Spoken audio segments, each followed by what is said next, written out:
Which of the following does not meet the criteria for Type 1 appliance certification? A.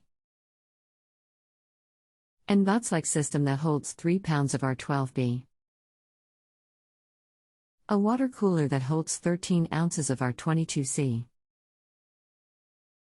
A food freezer that holds 22 ounces of R134 AD.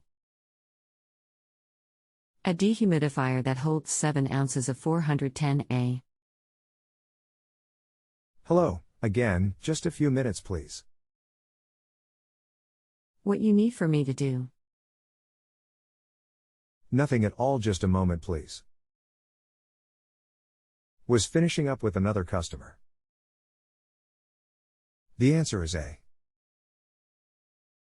How can I tip you? I think you can tip at the top of the screen where you go to rate. Which of the following statements about recycling and recovery equipment used for stationary refrigeration is false? A. It must be tested by an EPA-approved third party. B.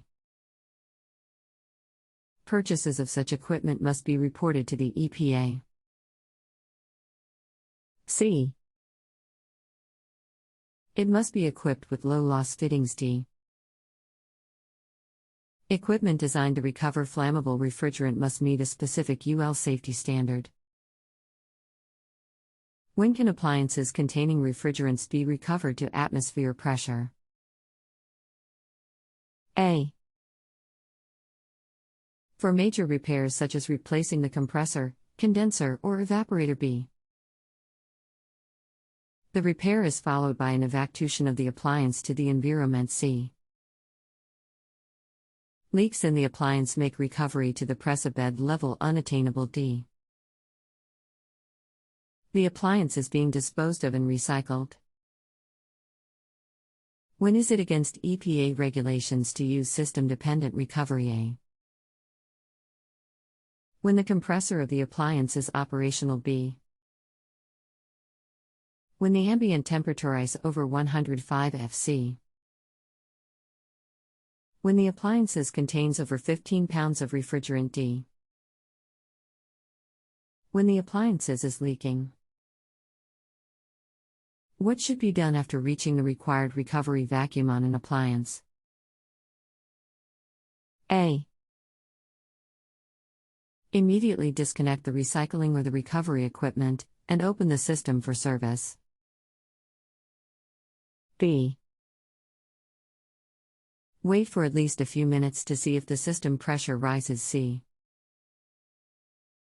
Break the vacuum with nitrogen and open the system for service. D. When the appliances is leaking.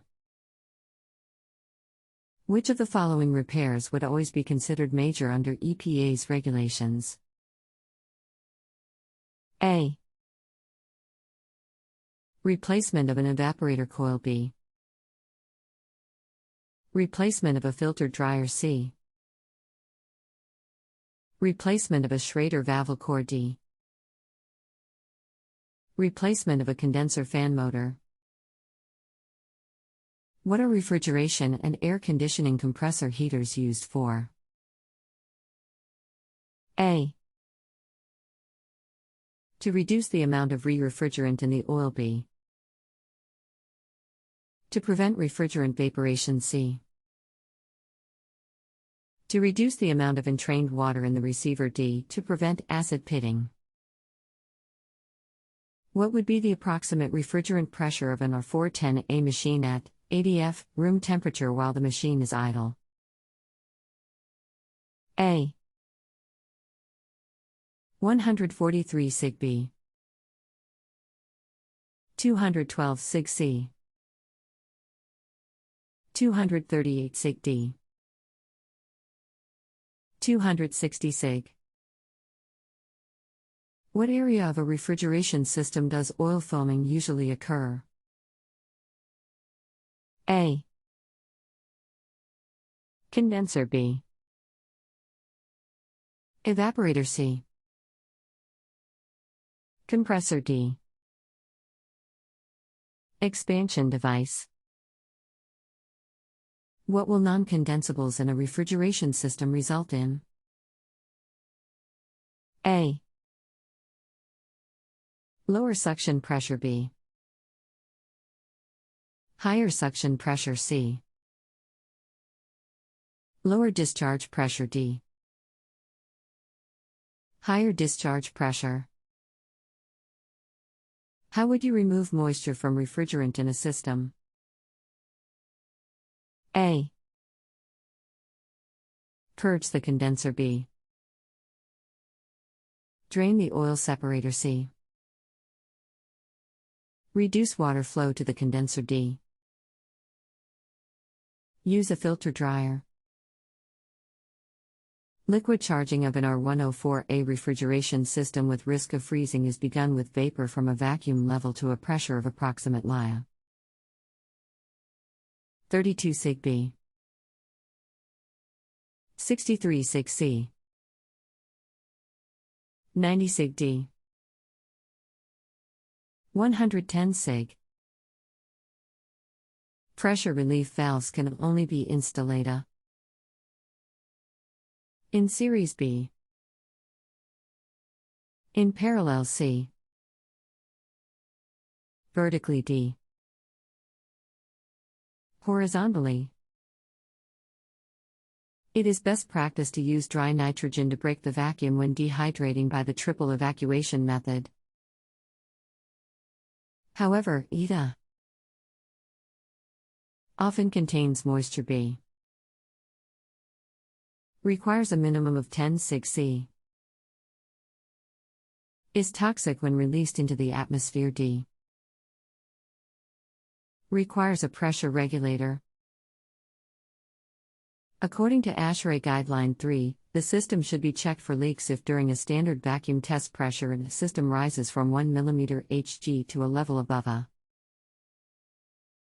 1.5 mm Hg. 2.0 mm HGC, 2.5 mm HGD,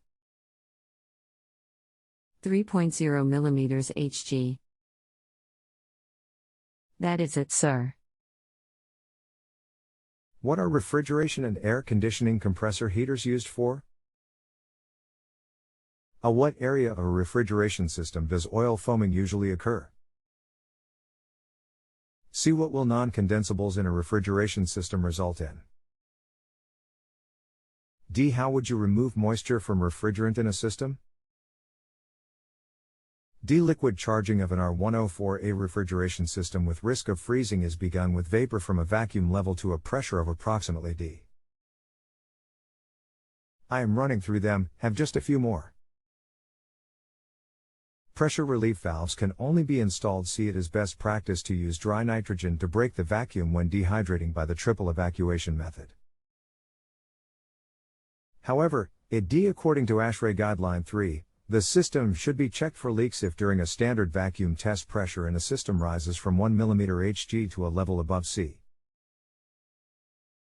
Sorry, missed one. What would be the approximate refrigerant pressure of an R410A machine at 80 room temperature while the machine is idle? I have assisted you with finishing this. I do hope you're still willing to tip at the top where the rating was done. Thank you for working with me this evening. Of course, just looking over a couple of these cause I had quite a few wrong. You're totally fine. Are you saying I had them wrong? Or you did? A hydrostatic tube test kit will determine if a tube leaks. B. Blow all water out of tube. C. Remove water from a machine. D. Vent refrigerant to the atmosphere. Leak testing. A low-pressure refrigeration system with nitrogen in excess of 10 sig could cause which of the following to fail? Condenser tubes. B. Purge unit shells. C. Evaporator tubes. D. Rupture disc. I will need to have you open a new question for these if you're still needing help. This is the last one. Okay, I'm about to close this one out. How long you going to be on here? I might tip you twice to help view my answers. I will be on here a while. If you will need further assistance though, you will have to open a new thread. I appreciate the tip. If you run into any trouble, feel free to reach out. Hello, did you get my tip? If you have a home improvement or appliance question and want to chat with an expert now, visit justanswer.com/YTHI.